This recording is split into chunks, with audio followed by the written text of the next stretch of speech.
নারীর যৌনতা আর পুরুষের যৌনতার মধ্যে একটা বড় পার্থক্য হলো অনেকগুলো লাইট জ্বলে দেখবেন বিয়ের আসরে ছোট, ছোট লাইট। এটা হলো নারীর সেক্স। তার মানে গোটা অঙ্গে রক্ত চলাচলের জন্য ক্ষুদ্র, ক্ষুদ্র এমন ভেইন আছে যেটা নার্ভ এন্ডিং বলে। সেখানে ব্লাড চলে যায়।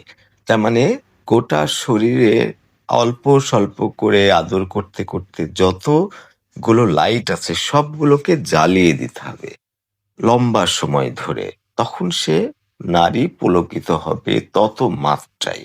কিন্তু পুরুষদের কিন্তু তা না। পুরুষের একটা বড় বাল্বের মতো। যখন যৌন কাজ করতে থাকে লিঙ্গে সেটা মুখে হোক আর যৌনাঙ্গে হোক, যখন ঘর্ষণ থাকতে থাকে ওই ঘর্ষণের বিষয়টাই হলো নারীর পুরুষের একটা যৌন তৃপ্তি।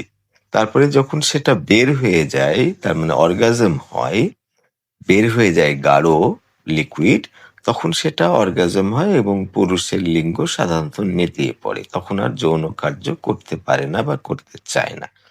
তাহলে নারীদের ক্ষেত্রে কি হচ্ছে? সেই ছোট, ছোট বাল্ব চারিদিকে সবগুলো বাল্ব আপনি যদি জ্বালাতে পারেন তাহলে সে সবথেকে বেশি তৃপ্ত হবে।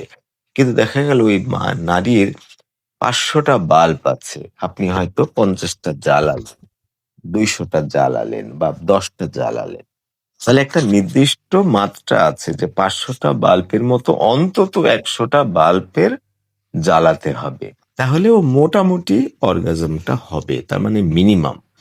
আর ম্যাক্সিমাম হলো ৫০০ টা বাল্ব যদি আপনি জ্বালাতে পারেন, তাহলে তার পরিপূর্ণতা আসলো। যৌন তৃপ্তি ১০০% হলো। কিন্তু পুরুষদের ক্ষেত্রে ওই যে বাল্বের মতো একটা বাল্বই কিন্তু পাওয়ারফুল। তার মানে যখন মুখ দিয়ে বা যৌনাঙ্গ দিয়ে ঘর্ষণ হচ্ছে, তখন সেই তৃপ্তিটা পুরুষ পাচ্ছে। এবং যত বেশি রক্ত চলাচল করবে, সেই রকম মাত্রার যৌনতা আসবে, শক্ত হবে, তত তার তৃপ্তিটা বাড়বে। কিন্তু যখনই ওই যে লাইটটা ফিউজ হওয়ার মতো, দেখা গেল লাইটটা হুট করে কেটে গেল। তার মানে যৌন তৃপ্তিটা পরিপূর্ণ হলো, তার মানে গাঢ় যে লিকুইড সেটা সিমেন যেটা সেটা বের হলো।